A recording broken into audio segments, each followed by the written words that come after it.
ناظرین، جب قیامت کی تمام چھوٹی اور بڑی نشانیاں پوری ہو جائیں گی تو قیامت قائم ہونا شروع ہو جائے گی۔ قیامت کی ابتدا سور پھونکنے سے ہوگی۔ سور ایک سینگ ہے جس میں پھونک ماری جائے گی۔ سور پھونکنے والے فرشتے کا نام حضرت اسرافیل علیہ السلام ہے۔ صاحب سور حضرت اسرافیل علیہ السلام جب سے پیدا ہوئے ہیں اللہ تبارک و تعالیٰ کے حکم سے سور اپنے منہ پر رکھے ہوئے ہیں اور اس انتظار میں ہیں کہ خالق کائنات کی طرف سے کب سور پھونکنے کا حکم ملے تو وہ سور پھونکیں۔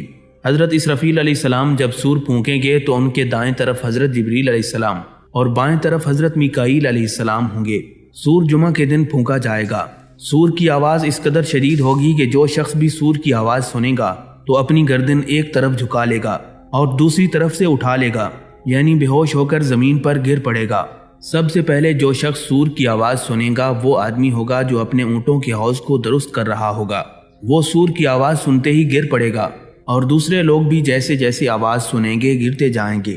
سور کی آواز سننے والوں کو حضور نبی اکرم صلی اللہ علیہ وآلہ وسلم نے حسبنا اللہ و نعم الوکیل کہنے کی تاکید فرمائی ہے۔ سور 2 مرتبہ پھونکا جائے گا۔ پہلے سور کی آواز سنتے ہی لوگوں پر شدید گھبراہٹ طاری ہو جائے گی۔ جیسے جیسے سور کی آواز اونچی اور کرخت ہوتی جائے گی لوگ ہلاک ہونا شروع ہو جائیں گے اور پھر اللہ تعالیٰ کے علاوہ تمام ذی روح ہلاک ہو جائیں گے۔ آسمان پھٹ جائے گا اور پگھلے ہوئے تانبے کی طرح سرخ ہو جائے گا۔ سورج اور چاند دونوں بے نور ہو کر اکٹھے کر دیے جائیں گے اور ستارے بے نور ہو کر بکھر جائیں گے۔ زمین اللہ تعالیٰ کے خوف سے بری طرح ہچکولے کھانے لگے گی۔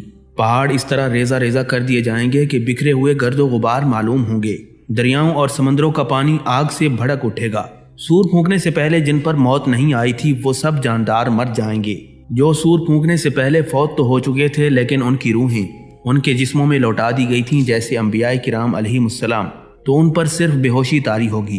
جنہیں اللہ پاک چاہے گا وہ بے ہوش بھی نہیں ہوں گے، جیسے 4 بڑے فرشتے، حوریں اور حضرت موسیٰ علیہ السلام، کیونکہ آپ علیہ السلام دنیا میں ایک بار بے ہوش ہو چکے تھے۔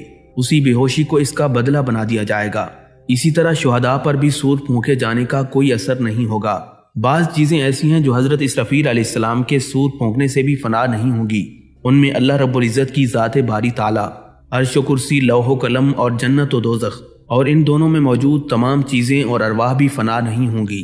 ناظرین، پہلی مرتبہ سور پھونکنے کی وجہ سے جب تمام مخلوق ختم ہو جائے گی اور صرف اللہ رب العزت کی ذات باقی رہ جائے گی تو اللہ تبارک و تعالیٰ آسمانوں کو اپنے دائیں دست قدرت میں لپیٹ کر ارشاد فرمائے گا، میں بادشاہ ہوں، دنیا میں جبار بننے والے آج کہاں ہیں؟ دنیا میں متکبر بننے والے آج کہاں ہیں؟ پھر اللہ تبارک و تعالیٰ بائیں دست قدرت سے زمین کو لپیٹ لے گا اور پوچھے گا، میں بادشاہ ہوں، دنیا میں جبار بننے والے آج کہاں ہیں اور دنیا میں متکبر بننے والے آج کہاں ہیں؟ حضرت عبداللہ ابن عمر رضی اللہ تعالیٰ عنہ بیان کرتے ہیں کہ تاجدار کائنات امام الانبیاء حضرت محمد مصطفیٰ صلی اللہ علیہ وآلہ وسلم نے ارشاد فرمایا، اللہ رب العزت جب ساری مخلوق کی روح قبض فرما لے گا اور اس کی ذات کے علاوہ کوئی باقی نہیں رہے گا تو اس وقت اللہ تبارک و تعالیٰ 3 مرتبہ ارشاد فرمائے گا، آج کے روز بادشاہی کس کی ہے؟ آج کے روز بادشاہی کس کی ہے؟ پھر ایک طویل سناٹے کے بعد اللہ رب العزت خود ہی ارشاد فرمائے گا، آج کے روز بادشاہی اللہ وحدہ قہار کی ہے۔ پہلی مرتبہ سور پھونکنے کے کچھ عرصے بعد آسمان سے بارش نازل ہوگی جس سے انسانوں کی ریڑھ کی ہڈیوں سے ڈھانچے تیار ہوں گے اور پھر ان پر گوشت چڑھایا جائے گا لیکن جان نہیں ڈالی جائے گی۔ 2 نفخوں کے درمیان 40 سال کا وقفہ ہوگا۔ اتنی مدت گزرنے کے بعد اللہ تبارک و تعالیٰ آسمان سے بارش نازل فرمائے گا جس سے لوگوں کے جسم اس طرح زمین سے اگ پڑیں گے جس طرح سبزی اگتی ہے۔ حضرت ابو ہریرہ رضی اللہ تعالیٰ عنہ فرماتے ہیں کہ انسان کے جسم سے ایک ہڈی کے علاوہ باقی سارا جسم ختم ہو جاتا ہے اور وہ ریڑھ کی ہڈی ہے۔ اسی ہڈی سے قیامت کے دن لوگ پیدا کیے جائیں گے۔ ناظرین، پہلی بار سور پھونکنے کے 40 سال بعد دوسری مرتبہ لوگوں کو قبروں سے اٹھائے جانے کا سور پھونکا جائے گا۔ نفخ ثانی کی گرجدار آواز نفخ اول سے بھی زیادہ ہوگی جسے سنتے ہی سارے لوگ اچانک اپنی قبروں سے اٹھ کھڑے ہوں گے۔ سب سے پہلے قبر سے باہر تاجدار کائنات امام الانبیاء حضرت محمد مصطفیٰ صلی اللہ علیہ وآلہ وسلم تشریف لائیں گے۔ اس کے بعد حضرت موسیٰ علیہ السلام اپنی قبر سے اٹھ کھڑے ہوں گے۔ پھر باقی لوگ بھی اپنی قبروں سے باہر نکلنا شروع ہو جائیں گے۔ عام لوگ اپنی قبروں سے شدید گھبراہٹ کی کیفیت میں اٹھیں گے۔ گھبراہٹ سے محفوظ رہنے والوں میں انبیاء، شہداء اور فرشتے شامل ہوں گے۔ بعض کے نزدیک تمام اہل ایمان بھی گھبراہٹ کا شکار نہیں ہوں گے۔ جس آدمی کو جانور نے کھایا ہوگا وہ جانور کے پیٹ سے اٹھے گا۔ جو آدمی پانی میں ڈوبا ہوگا وہ پانی سے اٹھے گا۔ جس کی راکھ ہوا میں اڑائی گئی ہوگی وہ ہوا میں سے اٹھ کھڑا ہوگا۔ لوگ اپنی قبروں سے بکھری ہوئی ٹڈیوں کی مانند اس حال میں اٹھیں گے کہ ان کی آنکھیں ذلت اور رسوائی کی وجہ سے جھکی ہوئی ہوں گی۔ لوگ پکارنے والے کی طرف دوڑیں گے اور کہیں گے کہ آج کا دن بڑا کٹھن ہے۔ حضرت عائشہ صدیقہ رضی اللہ تعالیٰ عنہ بیان فرماتی ہیں کہ میں نے حضور علیہ الصلوۃ والسلام کو فرماتے ہوئے سنا ہے کہ لوگ قیامت کے دن ننگے پاؤں، ننگے بدن اور ختنہ کے بغیر اکٹھے کیے جائیں گے۔ میں نے کہا یا رسول اللہ صلی اللہ علیہ وسلم، کیا سب مرد اور عورتیں ایک دوسرے کی طرف نہیں دیکھیں گے؟ تاجدار کائنات صلی اللہ علیہ وآلہ وسلم نے ارشاد فرمایا، اے عائشہ، وہ دن اس قدر سخت ہوگا کہ کسی کو ایک دوسرے کی طرف دیکھنے کا ہوش ہی نہیں ہوگا۔ بعض لوگ اپنی قبروں سے گونگے، اندھے اور بہرے بنا کر اوندھے منہ اٹھائے جائیں گے۔ جو شخص اندھا ہو کر اٹھے گا وہ کہے گا، اے میرے پروردگار، تو نے مجھے اندھا کر کے کیوں اٹھایا ہے؟ میں تو دیکھنے والا تھا۔ ارشاد باری تعالیٰ ہوگا، جس طرح ہماری آیات تمہارے پاس آئیں اور تو نے انہیں بھلا دیا، اسی طرح آج تجھے بھی چھوڑ دیا جائے گا۔ قبروں سے نکلنے کے بعد لوگ گھبرائے ہوئے پھر رہے ہوں گے، لیکن کہیں بچ کر نہیں جا سکیں گے۔ قبر سے اٹھتے ہی دو فرشتے ہر انسان کو دبوچ لیں گے اور پھر اسے ہانک کر میدان حشر تک لے جائیں گے۔ دنیا میں میت پر نوحہ اور بین کرنے والی وہ عورت جس نے مرنے سے پہلے توبہ نہیں کی ہوگی، وہ اپنی قبر سے اس حال میں اٹھائی جائے گی کہ اس کے جسم کے اوپر گندھک کا لباس ہوگا اور وہ اپنے جسم کو کھجلی کر کے زخمی کر رہی ہوگی۔ کافر اپنی قبروں سے بڑی ذلت و رسوائی کے ساتھ اٹھیں گے، ان کی آنکھیں جھکی ہوئی ہوں گی اور وہ اپنے مقام حساب کی طرف دوڑے جا رہے ہوں گے۔ اہل ایمان اپنی قبروں سے بے ریش، بے مونچھ اور سرمگی آنکھوں کے ساتھ 30 سال کی عمر کے ساتھ اٹھیں گے۔ ہر آدمی قیامت کے دن اپنی قبر سے موت والی حالت اور نیت کے ساتھ اٹھے گا۔ ہر آدمی اسی عقیدے کے ساتھ دوبارہ زندہ ہوگا جس عقیدے پر وہ مرا تھا۔ انسانوں کے ساتھ ساتھ تمام وحشی جانور بھی زندہ کیے جائیں گے۔ شہید اپنی قبر سے شہادت کی حالت میں بہتے ہوئے خون کے ساتھ اٹھے گا۔ جو شخص اللہ کی راہ میں زخمی ہوا وہ قیامت کے روز اس حال میں آئے گا کہ اس کے خون کا رنگ تو خون جیسا ہی ہوگا، لیکن اس سے کستوری کی خوشبو آ رہی ہوگی۔ حالت احرام میں فوت ہونے والا حاجی اپنی قبر سے تلبیہ کہتے ہوئے اٹھے گا۔ لوگ ننگے پاؤں اور ننگے بدن اکٹھے کیے جائیں گے۔ سب سے پہلے جسے جنت کا لباس پہنایا جائے گا وہ حضرت ابراہیم علیہ السلام ہوں گے۔ انہیں جنت کا لباس پہنایا جائے گا اور ان کے لیے ایک کرسی لا کر عرش الہی کے دائیں جانب رکھ دی جائے گی۔ کہا جاتا ہے کہ جب حضرت ابراہیم علیہ السلام کو آگ میں ڈالا گیا تھا تو ان کے کپڑے اتار لیے گئے تھے، اسی لیے قیامت کے روز سب سے پہلے انہیں کپڑے پہنائے جائیں گے۔ پھر تاجدار کائنات امام الانبیاء حضرت محمد مصطفیٰ صلی اللہ علیہ وآلہ وسلم کے لیے جنت سے لباس لایا جائے گا اور پہنا دیا جائے گا۔ یہ جنتی لباس کسی دوسرے آدمی کو نہیں پہنایا جائے گا۔ پھر حضور نبی اکرم صلی اللہ علیہ وآلہ وسلم کے لیے ایک کرسی لائی جائے گی اور عرش الہی کے پائے کے پاس رکھ دی جائے گی۔ کچھ لوگ اپنی قبروں سے اٹھ کر پیدل میدان حشر کو پہنچیں گے اور بعض لوگ سواریوں پر سوار ہوں گے۔ حضرت ابو ہریرہ رضی اللہ تعالیٰ عنہ بیان کرتے ہیں کہ نبی اکرم صلی اللہ علیہ وآلہ وسلم نے ارشاد فرمایا، لوگوں کو 3 گروہوں میں تقسیم کر کے میدان حشر میں اکٹھا کیا جائے گا۔ ایک گروہ وہ ہوگا جو جنت کا شوق رکھنے والا ہوگا، دوسرا گروہ وہ ہوگا جو جہنم سے ڈر رکھنے والا ہوگا۔ یہ دونوں گروہ مسلمانوں کے ہوں گے۔ ان میں سے کچھ تو ایک اونٹ پر 2 سوار ہو کر میدان حشر میں پہنچیں گے، کچھ لوگ ایک اونٹ پر 3 سوار ہو کر، کچھ ایک اونٹ پر 4 اور کچھ لوگ ایک اونٹ پر 10 سوار ہو کر پہنچیں گے۔ کافروں کو ایک آگ ہانک کر میدان حشر میں لے جائے گی۔ راستے میں جہاں کہیں یہ لوگ تھک ہار کر آرام کے لیے ٹھہریں گے تو وہ آگ بھی ٹھہر جائے گی۔ جہاں یہ لوگ رات بسر کرنے کے لیے ٹھہریں گے تو آگ بھی وہیں ٹھہر جائے گی، اور جب یہ لوگ چلنے لگیں گے تو آگ بھی ان کے پیچھے ہوگی۔ یاد رہے قیامت قائم ہونے سے پہلے بھی آگ لوگوں کو اکٹھا کر کے ملک شام کی طرف لے جائے گی۔ وہ آگ یمن کے شہر حضرموت سے ظاہر ہوگی اور قیامت کی نشانیوں میں سب سے آخری نشانی ہوگی۔ کچھ لوگ اندھے اور بہرے ہونے کے باوجود منہ کے بل چل کر میدان حشر میں پہنچیں گے۔ ایک روایت کے مطابق شام کا علاقہ میدان حشر ہوگا، جبکہ دوسری روایت کے مطابق میدان عرفات ہی میدان حشر ہوگا۔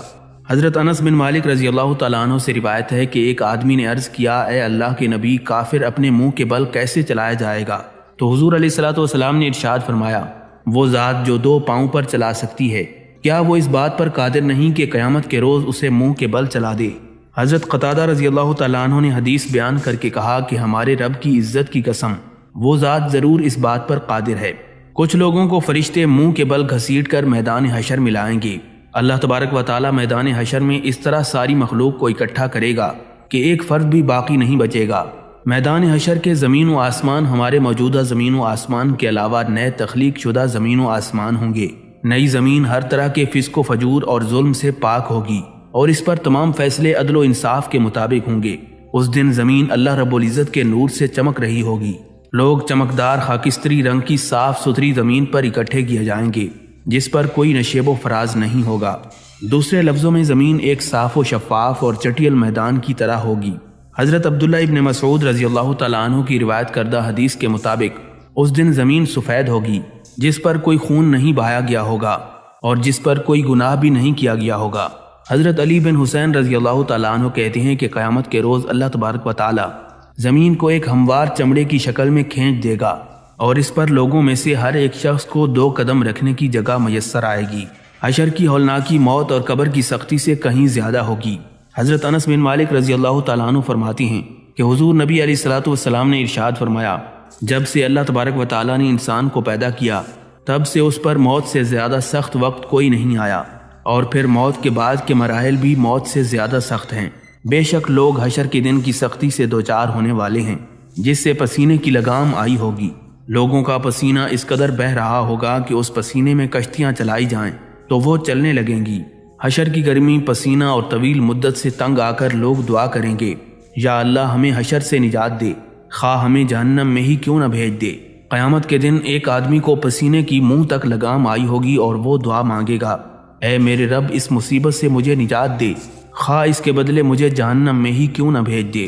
حشر میں سب مرد اور عورتیں ننگے بدن اور ننگے پاؤں کے ساتھ ہوں گے، لیکن خوف اور دہشت کی وجہ سے کسی کو کسی دوسرے کی طرف دیکھنے کا ہوش بھی نہیں ہوگا۔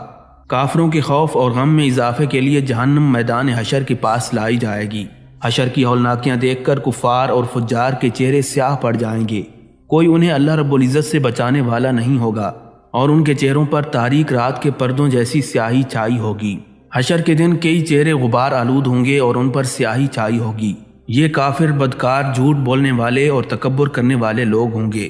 لوگ معاشر کے دن اس طرح مشکل سے 50,000 سال تک کارسا کھڑے رہیں گے جس طرح تیر کمان میں بڑی مشکل سے ٹھہرتا ہے۔ 50,000 سال تک کے عرصے تک اللہ تبارک و تعالیٰ ان کی طرف نظر بھی نہیں فرمائے گا۔ حشر کے دن کی طوالت ہر شخص اپنے اپنے ایمان اور اعمال کے مطابق محسوس کرے گا۔ کفار و مشرکین کے لیے تو حشر کا آدھا دن ہی 50,000 سال کے برابر ہوگا، جبکہ یہ مدت مومن کے لیے بڑی معمولی سی ہوگی، یعنی سورج ڈھلنے سے لے کر سورج غروب ہونے تک۔ ناظرین، کافروں کو حشر میں موت کی غشی جیسی تکلیف کا سامنا کرنا ہوگا، جبکہ اہل ایمان کو زکام جیسی تکلیف پہنچے گی۔ حضرت انس بن مالک رضی اللہ تعالیٰ عنہ بیان کرتے ہیں کہ سرکار دو عالم صلی اللہ علیہ وآلہ وسلم نے مجھ سے فرمایا، میں اپنی امت کے انتظار میں پل صراط پر کھڑا ہوں گا تاکہ وہ پل عبور کرے۔ اچانک حضرت عیسیٰ علیہ السلام تمام انبیاء کے ساتھ آئیں گے اور فرمائیں گے، اے محمد صلی اللہ علیہ وآلہ وسلم، یہ انبیاء آپ کی خدمت میں حاضر ہوئے ہیں کہ آپ اللہ سے دعا فرمائیں کہ مخلوق کا فیصلہ فرما کر جہاں چاہے اسے بھیج دے تاکہ جس تکلیف میں وہ مبتلا ہیں اس سے نجات ملے۔ مخلوق خدا کو پسینے کی لگام آئی ہوگی، اہل ایمان کو حشر کی تکلیف زکام کی تکلیف جیسی محسوس ہوگی، جبکہ کافر کو حشر کی تکلیف موت کی سختی سے بھی زیادہ معلوم ہوگی۔ میدان حشر میں سورج 1 میل یا 1 گز کے فاصلے پر ہوگا اور لوگ اپنے اپنے اعمال کے مطابق پسینے میں ڈوبے ہوئے ہوں گے۔ بعض لوگوں کا پسینہ صرف ایڑیوں تک ہوگا، بعض کا آدھی پنڈلیوں تک، بعض کا گھٹنوں تک اور بعض کا پسینہ پیٹ تک ہوگا۔ کچھ لوگوں کا پسینہ کمر تک، کچھ لوگوں کا کندھوں تک اور کچھ کا گردن تک ہوگا، اور کسی کا پسینہ منہ کے درمیان تک ہوگا۔ یہ بیان کرتے ہوئے حضور نبی علیہ الصلوۃ والسلام نے اس طرح اشارہ فرمایا جیسے کسی کے منہ میں لگام ہو۔ قیامت کے دن ہر شخص کا پسینہ زمین میں 70 با یعنی تقریباً 140 میٹر تک پھیل جائے گا۔ حشر کے دن نیک اعمال ہر طرح کی ہولناکیوں سے محفوظ رکھیں گے۔ 7 آدمیوں کو اللہ تبارک و تعالیٰ اپنے عرش کا سایہ مہیا کرے گا جب اس کے عرش کے سائے کے علاوہ کہیں سایہ نہیں ہوگا۔ نمبر 1، انصاف کرنے والا حکمران۔ نمبر 2، وہ نوجوان جس نے اپنی نوجوانی اللہ کی عبادت میں گزار دی۔ نمبر 3، وہ شخص جس کا دل ہر وقت مسجد میں اٹکا رہتا ہے۔ نمبر 4، وہ 2 آدمی جنہوں نے خالص اللہ کی رضا کے لیے ایک دوسرے سے محبت کی، اللہ کی رضا کے لیے ہی اس محبت پر اکٹھے ہوئے اور اس محبت پر الگ ہوئے۔ نمبر 5، وہ مرد جسے اونچے خاندان اور حسین و جمیل عورت نے دعوت گناہ دی لیکن اس نے یہ کہہ کر انکار کر دیا کہ میں اللہ سے ڈرتا ہوں۔ نمبر 6، وہ مرد جس نے اس طرح خفیہ طریقے سے صدقہ کیا کہ بائیں ہاتھ کو بھی علم تک نہ ہوا کہ دائیں ہاتھ نے کیا صدقہ کیا ہے۔ نمبر 7، وہ مرد جس نے تنہائی میں اللہ کو یاد کیا اور اس کی آنکھوں سے اللہ کے ڈر سے آنسو بہہ نکلے۔ یہ وہ خوش نصیب ہیں جنہیں قیامت کے دن اللہ رب العزت کی عرش کا سایہ نصیب ہوگا۔ ناظرین، اس کے علاوہ تنگ دست مقروض کو مہلت دینے والا یا اس میں سے کچھ معاف کرنے والا شخص بھی حشر میں اللہ تبارک و تعالیٰ کی عرش کے سائے تلے ہوگا۔ حشر کے دن اچھے اخلاق والے لوگ حضور نبی اکرم صلی اللہ علیہ وآلہ وسلم کے سب سے زیادہ قریب ہوں گے۔ چنانچہ حضرت جابر رضی اللہ تعالیٰ عنہ سے روایت ہے کہ سرکار مدینہ صلی اللہ علیہ وآلہ وسلم نے ارشاد فرمایا، تم میں سے زیادہ عزیز اور قیامت کے روز میرے قریب بیٹھنے والے وہ لوگ ہوں گے جن کے اخلاق اچھے ہیں، اور تم میں سے میرے نزدیک سب سے زیادہ مغضوب اور قیامت کے روز مجھ سے دور وہ لوگ ہوں گے جو زیادہ باتونی، بڑھ ہانکنے والے اور تکبر کرنے والے ہیں۔ جس نے اللہ تعالیٰ کو راضی کرنے کے لیے تواضع اختیار کی اور ایسا قیمتی لباس نہ پہنا جسے خریدنے کی وہ استطاعت رکھتا ہے، تو اسے قیامت کے روز اللہ تبارک و تعالیٰ ساری مخلوق کے سامنے بلائیں گے تاکہ وہ اہل ایمان کے لباس میں سے جو چاہے پسند کر لے۔ امت محمدی صلی اللہ علیہ وآلہ وسلم کے لوگ قیامت کے روز وضو کے نشانوں سے بلائے جائیں گے۔ وضو کے نشان کی وجہ سے ان کی پیشانیاں، ہاتھ اور پاؤں سفید ہوں گے۔ اس لیے حضور علیہ الصلوۃ والسلام نے ارشاد فرمایا، تم میں سے جو شخص سفیدی بڑھانا چاہے بڑھا لے، کیونکہ حوض کوثر پر میں اپنی امت کو وضو کے روشن اور چمکدار نشانات سے ہی پہچانوں گا۔ اذان دینے والے لوگ قیامت کے روز سب سے اونچی گردنوں والے ہوں گے۔ اللہ رب العزت کے جلال کی وجہ سے آپس میں محبت کرنے والے ایسے نور کے ممبروں پر بیٹھے ہوں گے جن پر انبیاء اور شہداء بھی رش کریں گے۔ انصاف کرنے والے قیامت کے روز اللہ تبارک و تعالیٰ کے دائیں ہاتھ نور کے ممبروں پر بیٹھے ہوں گے، اور اللہ رب العزت کے دونوں دستے قدرت داہنے ہیں۔ یہ وہ لوگ ہوں گے جو اپنے فیصلوں میں، اہل و عیال میں اور ہر اس کام میں جس کی انہیں ذمہ داری دی جائے انصاف سے کام لیتے ہوں گے۔ لوگوں میں سے بعض لوگ ایسے ہوں گے جو نہ تو انبیاء ہوں گے اور نہ شہداء، لیکن قیامت کے دن انبیاء اور شہداء بھی ان کی تعریف کریں گے، ان کے اسی درجے کی وجہ سے جو انہیں اللہ تبارک و تعالیٰ کی طرف سے عطا ہوگا۔ صحابہ کرام رضی اللہ تعالیٰ عنہم نے عرض کیا، یا رسول اللہ صلی اللہ علیہ وسلم، آپ ہمیں بتائیں وہ خوش نصیب کون ہیں؟ حضور نبی علیہ الصلوۃ والسلام نے ارشاد فرمایا، یہ وہ لوگ ہیں جو ایک دوسرے سے کلام اللہ کی وجہ سے محبت کرتے ہیں۔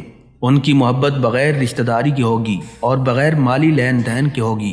ان کے چہرے نورانی ہوں گے اور وہ نور کے ممبروں پر تشریف رکھے ہوں گے۔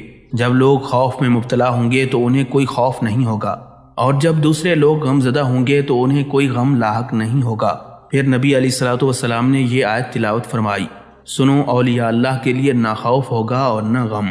جو شخص دنیا میں انتقام لینے پر پوری طرح قادر تھا لیکن اس نے انتقام نہ لیا اور غصہ پی گیا، تو قیامت کے دن اللہ تبارک و تعالیٰ اسے ساری مخلوق کے سامنے بلائیں گے اور اسے حور عین منتخب کرنے کا اختیار دیا جائے گا کہ وہ جس سے چاہے نکاح کر لے۔ جس شخص نے کسی مومن سے دنیا کی مصیبتوں میں سے کوئی ایک مصیبت دور کی تو اللہ تعالیٰ اس کی آخرت کی مصیبتوں میں سے ایک مصیبت دور فرمائے گا، اور جس نے تنگ دست کو مہلت دی تو اللہ تعالیٰ اس کے لیے دنیا اور آخرت میں آسانی پیدا فرمائے گا۔ جس نے کسی مسلمان کے عیب پر پردہ ڈالا تو اللہ تبارک و تعالیٰ دنیا اور آخرت میں اس کے عیبوں پر بھی پردہ ڈالے گا۔ ناظرین، جو شخص سونے اور چاندی کا مالک ہوگا لیکن اس کا حق یعنی زکوٰۃ ادا نہیں کرے گا، تو قیامت کے دن اس سونے اور چاندی کی تختیاں بنائی جائیں گی اور پھر ان کو جہنم کی آگ میں گرم کیا جائے گا۔ پھر جہنم کی ان تختیوں سے اس کے پہلو، پیشانی اور پیٹھ پر داغ لگائے جائیں گے۔ جب کبھی یہ تختیاں گرم کرنے کے لیے آگ میں واپس لے جائی جائیں گی تو دوبارہ عذاب دینے کے لیے لوٹائی جائیں گی۔ زکوٰۃ نہ دینے والے سے یہ سلوک سارا دن ہوتا رہے گا، جس کا عرصہ 50,000 سال کے برابر ہے، یہاں تک کہ انسانوں کے فیصلے ہو جائیں گے۔ پھر وہ اپنا راستہ جنت کی طرف دیکھے یا دوزخ کی طرف۔ حضور نبی کریم صلی اللہ علیہ وآلہ وسلم سے اونٹوں کے مالک کے بارے میں دریافت کیا گیا تو آپ نے فرمایا، جو شخص اونٹوں کا مالک ہو اور وہ ان کا حق اور زکوٰۃ ادا نہ کرے، وہ قیامت کے دن ہموار زمین پر اوندے منہ لٹایا جائے گا۔ اونٹ بہت فربا اور موٹے ہو کر آئیں گے اور ان میں سے ایک بچہ بھی کم نہیں ہوگا۔ یہ سب اونٹ اس شخص کو اپنے کھروں سے روندیں گے اور اپنے منہ سے کاٹیں گے۔ جب پہلا اونٹ روند کر جائے گا تو دوسرا آ جائے گا۔ اس شخص سے یہ سلوک سارا دن ہوتا رہے گا، جس کا عرصہ تقریباً 50,000 سال کے برابر ہے، یہاں تک کہ لوگوں کا فیصلہ ہو جائے گا اور پھر وہ اپنا راستہ جنت کی طرف دیکھے یا دوزخ کی طرف۔ ناظرین، حضور نبی کریم صلی اللہ علیہ وآلہ وسلم سے گائے اور بکری کی زکوٰۃ نہ دینے والے شخص کے بارے میں پوچھا گیا تو آپ نے فرمایا، کوئی گائے اور بکری والا ایسا نہیں جو ان کا حق یعنی زکوٰۃ ادا نہ کرے، مگر جب قیامت کا دن ہوگا تو وہ ایک ہموار زمین پر اوندا لٹا دیا جائے گا، اور وہ سب کی سب گائے اور بکریاں آئیں گی اور اپنے سینگوں سے اس کو ماریں گی اور اپنے سینگوں سے اسے روند ڈالیں گی۔ جب پہلی گزر جائے گی تو پچھلی آ جائے گی، یعنی وہ لگاتار آتی رہیں گی۔ اور دن بھر ایسا ہوتا رہے گا جس کی مدت 50,000 سال کے برابر ہے، یہاں تک کہ بندوں کا فیصلہ ہو جائے، پھر وہ اپنا راستہ جنت کی طرف دیکھے یا دوزخ کی طرف۔ حضرت ابو سعید خدری رضی اللہ تعالیٰ عنہ سے روایت ہے کہ سرکار دو عالم صلی اللہ علیہ وآلہ وسلم نے ارشاد فرمایا، قیامت کے دن اللہ تبارک و تعالیٰ اپنی پنڈلی کھول دے گا، اور جو شخص دنیا میں خالص اللہ کے لیے سجدہ کرتا تھا اسے اللہ تعالیٰ سجدے کی توفیق عطا فرمائیں گے اور وہ سجدے میں گر جائے گا، لیکن جو شخص اپنی جان بچانے یا لوگوں کو دکھانے کے لیے سجدہ کرتا تھا تو اس کی پیٹھ کو اللہ تبارک و تعالیٰ ایک تختہ بنا دے گا، جب وہ سجدہ کرنا چاہے گا تو گر پڑے گا۔ قیامت کے روز مقتول اپنے قاتل کو اس طرح لائے گا کہ قاتل کی پیشانی اور سر اس کے ہاتھ میں ہوں گے اور اس کی رگوں سے خون بہہ رہا ہوگا، اور وہ کہہ رہا ہوگا، اے میرے پروردگار، اس نے مجھے قتل کیا تھا۔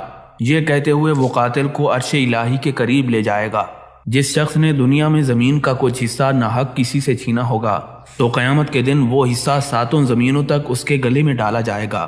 جو لوگ سود کھاتے ہیں وہ قبروں سے اس حال میں اٹھیں گے جیسے کسی شیطان نے انہیں چھو کر باولا کر دیا ہو۔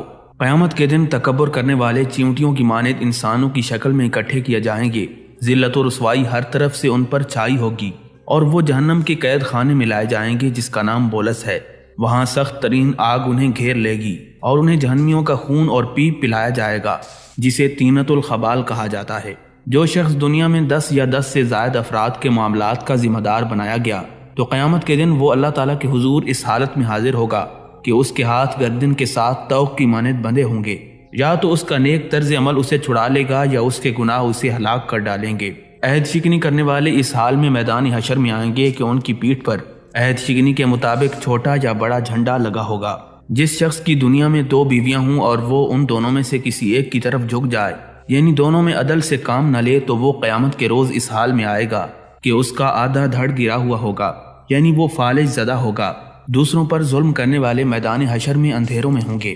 چور میدان حشر میں چوری کا مال اپنے کندھوں پر اٹھائے ہوئے آئے گا۔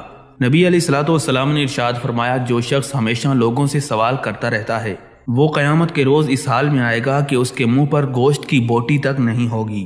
جو شخص کسی آدمی کی وجہ سے ریا اور دکھاوے کے مقام پر پہنچے گا تو قیامت کے روز اللہ تبارک و تعالیٰ اسے ایسے مقام پر لا کر کھڑا کریں گے جہاں سے اس کا چرچا ساری مخلوق میں ہوگا۔ جس شخص نے دنیا میں اپنے غلام پر زنا کی تہمت لگائی ہوگی اس کو میدان حشر میں قذف کی سزا دی جائے گی، اور اس حد کی سزا 80 کوڑے کے برابر ہے۔ 3 آدمی ایسے ہیں جن سے اللہ تعالیٰ قیامت کے روز نہ کلام کرے گا، نہ ان کی طرف نظر کرم فرمائے گا، اور نہ ہی انہیں گناہوں سے پاک کرے گا، اور ان کے لیے دردناک عذاب ہوگا۔ نمبر 1 ٹخنوں سے کپڑا نیچے لٹکانے والا، نمبر 2 احسان کرنے کے بعد جتلانے والا، اور نمبر 3 جھوٹی قسم کھا کر اپنا مال بیچنے والا۔ مسلم شریف کی حدیث کے مطابق 3 آدمیوں سے اللہ تعالیٰ قیامت کے روز نہ تو کلام کرے گا اور نہ ہی انہیں پاک کرے گا۔ ان میں نمبر 1 بوڑھا زانی، نمبر 2 جھوٹا بادشاہ، اور نمبر 3 تکبر کرنے والا فقیر۔ اسی طرح حضرت ابو ہریرہ رضی اللہ تعالیٰ عنہ کہتے ہیں کہ رسول اللہ صلی اللہ علیہ وآلہ وسلم نے ارشاد فرمایا، 3 آدمیوں سے اللہ تعالیٰ قیامت کے روز نہ کلام کرے گا اور نہ ان کی طرف نظر کرم کرے گا، نہ انہیں پاک کرے گا، اور ان کے لیے عذاب علیم ہوگا۔ ان میں سے نمبر 1 پر وہ شخص جو جنگل میں اپنی ضرورت سے زیادہ پانی رکھتا ہو اور مسافر کو پانی لینے سے روک دے جبکہ کسی دوسری جگہ پانی میسر نہ ہو۔ نمبر 2 پر وہ شخص جس نے عصر کے بعد مال بیچا اور اللہ کی قسم کھائی کہ میں نے یہ مال اتنے میں خریدا ہے۔ خریدار نے سچ سمجھ لیا اور مال خرید لیا، حالانکہ دکاندار نے وہ مال اتنے میں نہیں خریدا تھا۔ نمبر 3 پر وہ شخص جس نے محض دنیا کے لالچ میں حاکم کی بیعت کی، اگر حاکم نے اسے دنیا دی تو اس سے وفا کی، اور اگر حاکم نے دنیا نہ دی تو اس نے بے وفائی کی۔ سنن نسائی میں حضرت عبداللہ ابن عمر رضی اللہ تعالیٰ عنہ کے حوالے سے یہ حدیث شریف موجود ہے کہ حضور نبی علیہ الصلوۃ والسلام نے ارشاد فرمایا، قیامت کے روز اللہ تعالیٰ 3 آدمیوں کی طرف نظر نہیں فرمائے گا۔ ان میں سے نمبر 1 پر والدین کا نافرمان، نمبر 2 مردوں کی مشابہت اختیار کرنے والی عورت، اور نمبر 3 پر وہ شخص ہے جس کی بیوی غیر محرم کے سامنے بے پردہ آئے تو اسے غیرت نہ آئے۔ حضرت ابو سعید خدری رضی اللہ تعالیٰ عنہ سے روایت ہے کہ رسول اللہ صلی اللہ علیہ وآلہ وسلم نے فرمایا، جب قیامت کا دن ہوگا تو پکارنے والا فرشتہ پکارے گا، ہر گروہ اپنے اپنے معبود کے پاس چلا جائے، چنانچہ اللہ تعالیٰ کی سوا بتوں کی عبادت کرنے والے سب آگ میں گر جائیں گے کیونکہ ان کے معبود وغیرہ آگ میں ہوں گے۔ کوئی باقی نہیں رہے گا سوائے نیک اور گنہگار مسلمانوں کے جو اللہ تعالیٰ کی عبادت کرتے تھے۔ اہل کتاب میں سے کچھ لوگ باقی رہ جائیں گے، پہلے یہودیوں کو بلایا جائے گا اور ان سے پوچھا جائے گا تم لوگ کس کی عبادت کرتے تھے؟ وہ کہیں گے ہم اللہ تعالیٰ کے بیٹے حضرت عزیر علیہ السلام کی عبادت کرتے تھے۔ ارشاد باری تعالیٰ ہوگا تم جھوٹے ہو، اللہ تعالیٰ کی نہ بیوی ہے نہ اولاد، اب تم بتاؤ تم کیا چاہتے ہو؟ یہودی کہیں گے اے ہمارے رب ہمیں سخت پیاس لگی ہے، ہمیں پانی پلا دیں۔ انہیں اشارے سے کہا جائے گا جاؤ پانی پی لو۔ در حقیقت انہیں آگ کی طرف لے جایا جا رہا ہوگا۔ آگ انہیں سراب کی طرح نظر آئے گی۔ آگ کے شعلے اس طرح بھڑک رہے ہوں گے گویا ایک دوسرے کو کھا رہے ہیں۔ آگ کے پاس لے جا کر انہیں آگ میں گرا دیا جائے گا۔ اس کے بعد نصارہ یعنی عیسائیوں کو بلایا جائے گا اور ان سے پوچھا جائے گا تم لوگ کس کی عبادت کرتے تھے؟ وہ جواب دیں گے ہم اللہ کے بیٹے مسیح کی عبادت کرتے تھے۔ انہیں کہا جائے گا تم جھوٹ کہتے ہو، اللہ تعالیٰ کی نہ بیوی ہے نہ بیٹا۔ پھر ان سے پوچھا جائے گا اب تم کیا چاہتے ہو؟ عیسائی عرض کریں گے ہمیں سخت پیاس لگی ہے، ہمیں پانی پلا دیں۔ انہیں اشارے سے کہا جائے گا اس طرف جا کر پانی پی لو، حالانکہ وہ جہنم کی طرف ہانکے جا رہے ہوں گے۔ آگ انہیں سراب کی طرح نظر آئے گی اور آگ اس طرح بھڑک رہی ہوگی گویا اس کا ایک حصہ دوسرے کو کھا رہا ہے۔ اس طرف لے جا کر وہ بھی آگ میں گرا دیے جائیں گے۔ اسی طرح باقی مشرک اور کافر بھی جہنم میں گرا دیے جائیں گے، حتیٰ کہ صرف اللہ تعالیٰ کی عبادت کرنے والے نیک اور گناہگار لوگ باقی رہ جائیں گے۔ اللہ تعالیٰ ان کے پاس ایسی صورت میں تشریف لائے گا جسے مسلمان نہیں جانتے ہوں گے۔ اللہ تعالیٰ ارشاد فرمائے گا ہر گروہ اپنے اپنے معبود کے پاس چلا گیا، تم لوگ کس بات کے انتظار میں ہو؟ وہ عرض کریں گے اے ہمارے پروردگار ہم نے تو دنیا میں بھی ان مشرکوں کا ساتھ کبھی نہیں دیا، جب ہم ان کے بہت محتاج تھے اس وقت بھی ہم نے ان سے رسم و راہ نہیں رکھی، آج کیسے ان کے ساتھ جائیں؟ تب اللہ تعالیٰ ارشاد فرمائے گا میں تمہارا رب ہوں۔ اہل ایمان عرض کریں گے ہم تجھ سے اللہ کی پناہ طلب کرتے ہیں، ہم اللہ کے ساتھ کسی کو شریک نہیں ٹھہراتے۔ اہل ایمان 2-3 بار یہ کلمات کہیں گے یہاں تک کہ بعض لوگ اللہ تعالیٰ کا انکار کرنے کے بالکل قریب ہو جائیں گے۔ تب اللہ تبارک و تعالیٰ ارشاد فرمائے گا تم اپنے رب کی کوئی نشانی جانتے ہو جس سے اسے پہچان سکو؟ مومن کہیں گے ہاں ہم جانتے ہیں۔ تب اللہ تعالیٰ کی پنڈلی کھل جائے گی اور جو شخص دنیا میں خالص اللہ کے لیے سجدہ کرتا تھا تو اسے اللہ تعالیٰ سجدے کی توفیق عطا فرمائیں گے اور وہ سجدے میں گر جائے گا۔ لیکن جو شخص اپنی جان بچانے یا لوگوں کو دکھانے کے لیے سجدہ کرتا تھا تو اس کی پیٹھ کو اللہ تعالیٰ ایک تختہ بنا دے گا، جب وہ سجدہ کرنا چاہے گا تو گر پڑے گا۔ اس کے بعد اہل ایمان سجدے سے اپنا سر اٹھائیں گے، اللہ تعالیٰ اس صورت میں ہوگا جس صورت پر اہل ایمان نے اسے دیکھا تھا۔ تب اللہ تبارک و تعالیٰ ارشاد فرمائے گا میں تمہارا رب ہوں۔ مومن عرض کریں گے یا اللہ تو ہی ہمارا رب ہے۔ جس شخص نے نماز کی حفاظت کی اس کے لیے نماز قیامت کے روز نور، برہان اور نجات کا باعث ہوگی، اور جس نے نماز کی حفاظت نہ کی اس کے لیے نہ نور ہوگا، نہ برہان اور نہ نجات، بلکہ قیامت کے روز اس کا انجام قارون، فرعون، حامان اور ابی بن خلف کے ساتھ ہوگا۔ حشر میں ہر آدمی اپنے اپنے نبی کے ساتھ ہوگا اور سب سے زیادہ لوگ حضرت محمد مصطفیٰ صلی اللہ علیہ وآلہ وسلم کے ساتھ ہوں گے۔ قیامت کے روز ہر نبی کے لیے نور کا ایک منبر ہوگا اور تاجدار کائنات امام الانبیاء صلی اللہ علیہ وآلہ وسلم سب سے زیادہ نورانی منبر پر جلوہ افروز ہوں گے۔ حضرت ابو سعید خدری رضی اللہ تعالیٰ عنہ کہتے ہیں کہ سرکار مدینہ صلی اللہ علیہ وآلہ وسلم نے فرمایا قیامت کے روز میں اولاد آدم کا سردار ہوں گا، اور یہ بات میں فخر سے نہیں کہہ رہا بلکہ حقیقت بیان کرنے کے لیے کہہ رہا ہوں۔ میرے ہاتھ میں حمد کا جھنڈا ہوگا۔ اس روز آدم علیہ السلام سے لے کر مجھ تک کوئی نبی ایسا نہیں ہوگا جو میرے جھنڈے کے نیچے نہ ہو۔ میدان حشر میں اہل ایمان کو یہ انتہائی گھبراہٹ کا وقت غمگین نہیں کرے گا، اور فرشتے آگے بڑھ بڑھ کر ان سے ملیں گے اور کہیں گے یہی ہے وہ دن جس کا تم سے وعدہ کیا گیا تھا۔ اہل ایمان کی خوشیوں میں مزید اضافہ کرنے کے لیے میدان حشر میں ہی انہیں جنت دکھا دی جائے گی۔ حشر میں اہل ایمان کے چہرے روشن، تر و تازہ اور حشاش بشاش ہوں گے۔ مومنین کے لیے نور کی کرسیاں رکھی جائیں گی، بادل ان پر سایہ فگن ہوں گے، اور اہل ایمان کے لیے حشر کا طویل دن ایک گھڑی کے برابر ہوگا۔ عدالت قائم ہونے سے پہلے آسمان پھٹ جائے گا، فضا میں ہر طرف بادل پھیل جائیں گے، اور حق تعالیٰ فرشتوں کی مائیت میں میدان حشر میں نزول اجلال فرمائیں گے۔ عدالت الہی کے اطراف و جوانب میں فرشتے کھڑے ہوں گے۔ حق تعالیٰ کا عرش 8 فرشتے اٹھائے ہوں گے اور کچھ فرشتے صفیں بنا کر حاضر ہوں گے۔ امت محمدیہ کو اسلام پہنچانے کی گواہی خود رسول اکرم صلی اللہ علیہ وآلہ وسلم دیں گے۔ دیگر امتوں کے انبیاء کرام بھی اپنی اپنی امتوں کو اللہ تعالیٰ کا پیغام پہنچانے کی گواہی دیں گے۔ جو امتیں اپنے انبیاء کو جھٹلانے کی کوشش کریں گی تو ان انبیاء کے حق میں امت محمدیہ کے علماء و فضلاء گواہی دیں گے کہ ان انبیاء نے واقعی اللہ کا دین اپنی اپنی امت تک پہنچا دیا تھا۔ حضرت ابو سعید خدری رضی اللہ تعالیٰ عنہ کہتے ہیں کہ حضور علیہ الصلوۃ والسلام نے ارشاد فرمایا قیامت کے روز حضرت نوح علیہ السلام کو پکارا جائے گا تو وہ عرض کریں گے، اے میرے پروردگار، میں آپ کا حکم بجا لینے کے لیے حاضر ہوں۔ اللہ تبارک و تعالیٰ ارشاد فرمائے گا، کیا تو نے میرا پیغام لوگوں تک نہیں پہنچایا تھا؟ حضرت نوح علیہ السلام عرض کریں گے، یا اللہ پہنچایا تھا۔ پھر حضرت نوح علیہ السلام کی امت سے پوچھا جائے گا، کیا نوح علیہ السلام نے تمہیں میرا پیغام نہیں پہنچایا تھا؟ امت کہے گی، ہمارے پاس تو کوئی ڈرانے والا نہیں آیا۔ اللہ تعالیٰ حضرت نوح علیہ السلام سے پوچھے گا، کیا تمہارے پاس کوئی گواہ ہے؟ حضرت نوح علیہ السلام عرض کریں گے، محمد مصطفیٰ صلی اللہ علیہ وآلہ وسلم اور ان کی امت میرے گواہ ہیں۔ چنانچہ امت محمدیہ صلی اللہ علیہ وآلہ وسلم کے لوگ گواہی دیں گے کہ حضرت نوح علیہ السلام نے یقیناً اللہ کا پیغام اپنی امت تک پہنچایا تھا۔ اس کے علاوہ ملائکہ، انبیاء، اولیاء، صلحاء اور شہداء بھی عدالت الہی میں گواہ ہوں گے۔ زمین اپنے رب کے نور سے روشن ہو جائے گی، نامہ اعمال لایا جائے گا۔ انبیاء اور شہداء بھی آئیں گے اور لوگوں کے درمیان ٹھیک ٹھیک حق کے مطابق فیصلہ کر دیا جائے گا۔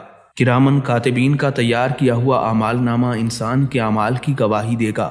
ناظرین، جب سارے کافر جہنم کے کنارے پہنچ جائیں گے تو ان کے کان، آنکھیں اور ان کے جسم کی کھالیں ان کے خلاف گواہی دیں گی کہ وہ دنیا میں کیا کچھ کرتے رہے۔ کافر اپنی کھالوں سے کہیں گے، تم نے ہمارے خلاف گواہی کیوں دی؟ وہ جواب دیں گی، ہمیں اس نے قوت گویائی بخشی جس نے ہر چیز کو گویائی عطا فرمائی ہے۔ اسی نے تمہیں پہلی بار پیدا کیا اور اب تم اسی کی طرف واپس پلٹائے جا رہے ہو۔ قیامت کے روز مجرموں کی اپنی زبانیں، اپنے ہاتھ اور اپنے پاؤں ہی ان کے اعمال کی گواہی دیں گے۔ حضرت انس بن مالک رضی اللہ تعالیٰ عنہ بیان کرتے ہیں کہ ہم رسول اللہ صلی اللہ علیہ وآلہ وسلم کی خدمت میں حاضر تھے کہ حضور علیہ الصلوۃ مسکرا دیے اور ہم سے پوچھا، کیا تم جانتے ہو کہ میں کیوں مسکرایا ہوں؟ ہم نے عرض کیا، اللہ اور اس کے رسول ہی بہتر جانتے ہیں۔ تاجدار کائنات صلی اللہ علیہ وآلہ وسلم نے ارشاد فرمایا، قیامت کے روز بندے کی اپنے رب کے ساتھ ہونے والی گفتگو پر مجھے ہنسی آئی ہے۔ انسان کہے گا، اے میرے پروردگار، کیا تو نے مجھے ظلم سے پناہ نہیں دی؟ یعنی تیرا وعدہ ہے کہ میں کسی پر ظلم نہیں کروں گا۔ اللہ تعالیٰ ارشاد فرمائے گا، ہاں کیوں نہیں۔ انسان کہے گا، میں اپنے خلاف کسی دوسرے کی گواہی جائز نہیں سمجھتا سوائے اپنی ذات کی گواہی کے۔ اللہ تعالیٰ ارشاد فرمائے گا، آج تیری ذات کی گواہی ہی تیرے لیے کافی ہے اور کرامن کاتبین کی گواہی اس پر زائد ہوگی۔ چنانچہ انسان کے منہ پر مہر لگا دی جائے گی اور اس کے اعضاء کو بولنے کا حکم دیا جائے گا۔ پھر جسم کے اعضاء انسان کے اعمال کی گواہی دیں گے۔ اس کے بعد انسان کو بات کرنے کی اجازت دی جائے گی اور وہ اپنے اعضاء سے مخاطب ہو کر کہے گا، دوری اور ہلاکت ہو تمہارے لیے، میں تو تمہاری خاطر ہی جھگڑا کر رہا تھا کہ تم جہنم سے بچ سکو۔ اس موقع پر انسانی اعضاء میں سے سب سے پہلے بائیں ران گواہی دے گی۔ قیامت کے روز مؤذن کی اذان سننے والے انسان، شجر اور حجر سارے گواہی دیں گے۔ ہاتھ کی جن انگلیوں پر تسبیحات شمار کی جاتی ہیں، وہ انگلیاں بھی قیامت کے روز انسان کے حق میں گواہی دیں گی۔ اسی وجہ سے حضور نبی اکرم صلی اللہ علیہ وآلہ وسلم نے ارشاد فرمایا، سبحان اللہ، لا الہ الا اللہ اور سبحان الملک القدوس کہنا اپنے اوپر لازم کر لو اور انہیں انگلیوں پر گنا کرو، کیونکہ قیامت کے دن وہ سوال کی جائیں گی اور بلوائی جائیں گی۔ دنیا میں یہ تسبیحات پڑھنے سے غافل نہ ہونا، ورنہ قیامت کے روز رحمت الہی سے محروم کر دیے جاؤ گے۔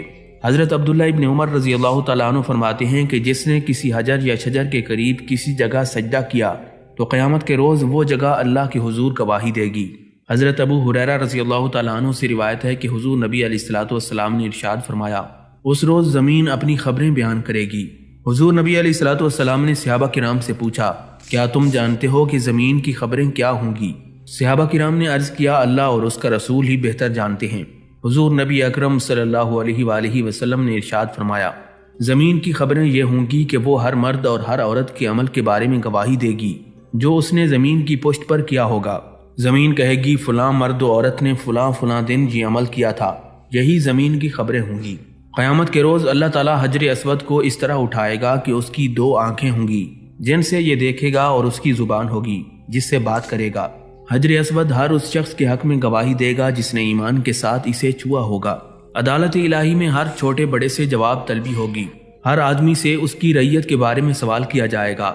جو شخص لوگوں پر حکمران ہے اس سے اس کی رعیت کے بارے میں سوال کیا جائے گا۔ مرد اپنے گھر والوں پر حاکم ہے، لہٰذا اس سے اس کے گھر والوں کے بارے میں سوال کیا جائے گا۔ عورت اپنے شوہر کے گھر اور اس کے بچوں کی حاکم ہے، لہٰذا اس سے ان کے بارے میں سوال کیا جائے گا۔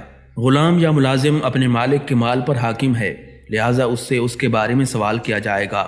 ہر کوئی اپنے اپنے دائرہ کار میں حاکم ہے اور ہر ایک اپنی اپنی رعیت کے بارے میں قیامت کے روز جواب دہ ہوگا۔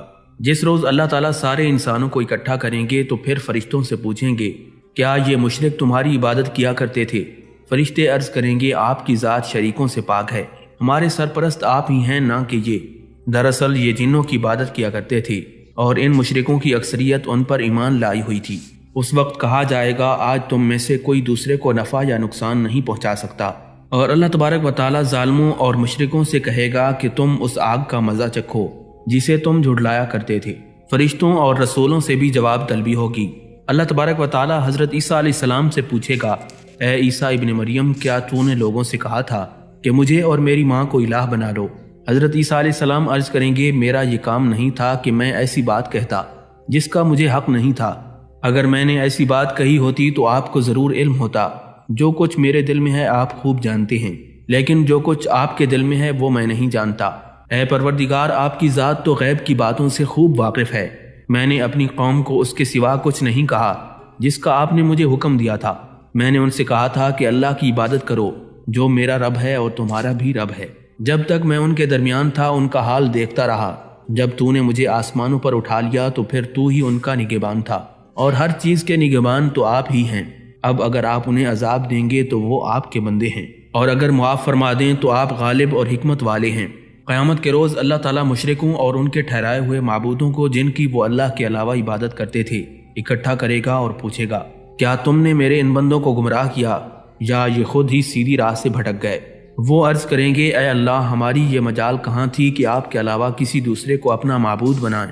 آپ نے خود ہی انہیں اور ان کے آباء و اجداد کو خوب سامان زندگی دیا، حتیٰ کہ یہ آپ کی یاد بھول گئے اور ہلاکت زدہ ہو کر رہ گئے۔ قیامت کے روز اللہ تعالیٰ جنوں سے فرمائے گا اے گروہ جن، تم نے انسانوں کی کثیر تعداد کو کیوں گمراہ کر ڈالا؟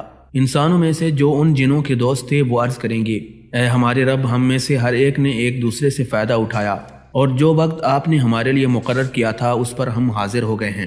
ارشاد باری تعالیٰ ہوگا اب تمہارا ٹھکانہ آگ ہے، اس میں تم ہمیشہ رہو گے۔ ناظرین، قیامت کے دن اللہ تبارک و تعالیٰ اپنے ایک بندے سے پوچھے گا اے فلاں شخص، کیا میں نے دنیا میں تجھے عزت عطا نہیں کی تھی؟ تجھے سرداری سے نہیں نوازا تھا؟ کیا تجھے بیوی نہیں دی تھی؟ کیا میں نے گھوڑے اور اونٹ تیرے لیے مسخر نہیں کیے تھے؟ کیا میں نے تجھے اپنی قوم پر حکمرانی کرنے کا موقع نہیں دیا تھا جس سے تو 1/4 معاوضہ وصول کرتا تھا؟ بندہ عرض کرے گا کیوں نہیں میرے رب، تو نے مجھے سب کچھ دیا تھا۔ اللہ تعالیٰ پوچھے گا کیا تو مجھ سے ملنے پر ایمان رکھتا تھا؟ بندہ عرض کرے گا ہاں میرے رب، میں تیری ذات پر، تیری کتاب پر اور تیرے رسولوں پر ایمان لایا تھا۔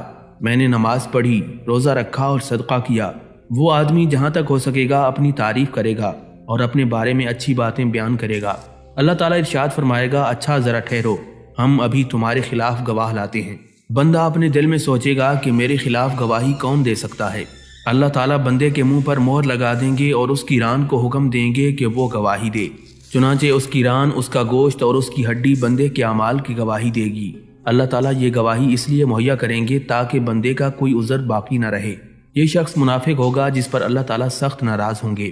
کافر اور مشرک لوگ اپنی جان بچانے کے لیے اللہ کی عدالت میں جھوٹی قسمیں کھائیں گے۔ اللہ تعالیٰ کی عدالت میں کسی پر ذرا برابر ظلم نہیں کیا جائے گا۔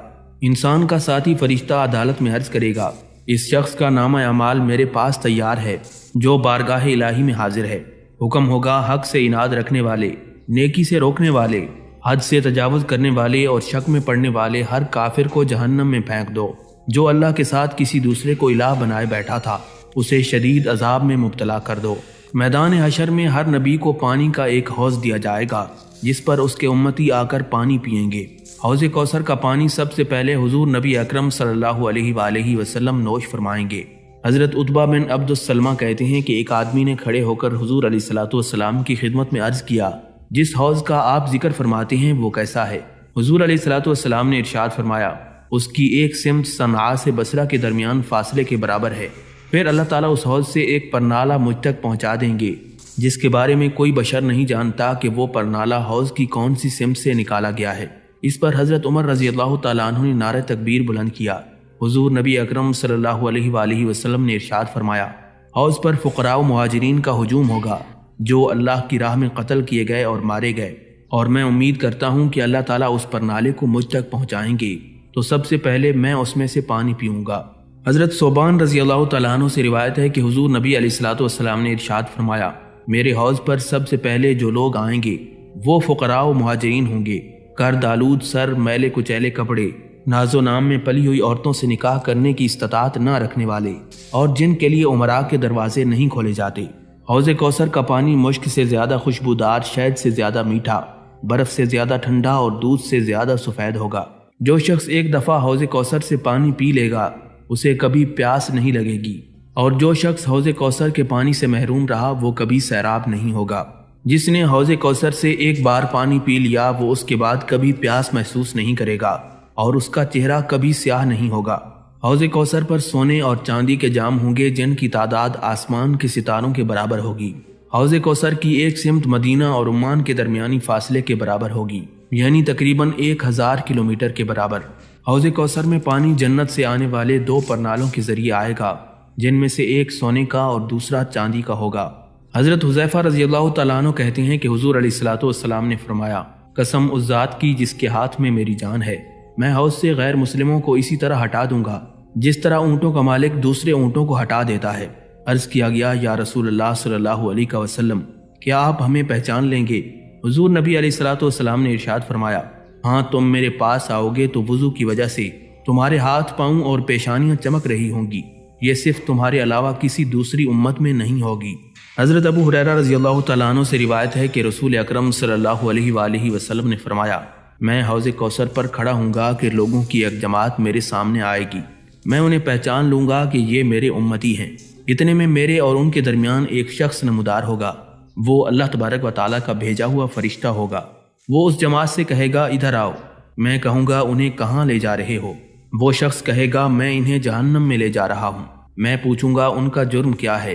وہ جواب دے گا، آپ کے بعد یہ لوگ اپنی ایڑیوں کے بل یعنی دین اسلام سے پھر گئے تھے۔ پھر ایک دوسری جماعت میرے سامنے آئے گی، حتیٰ کہ میں انہیں بھی پہچان لوں گا کہ یہ میرے امتی ہیں۔ اتنے میں میرے اور ان کے درمیان ایک آدمی حائل ہو جائے گا اور کہے گا، اے جماعت، تم ادھر آؤ۔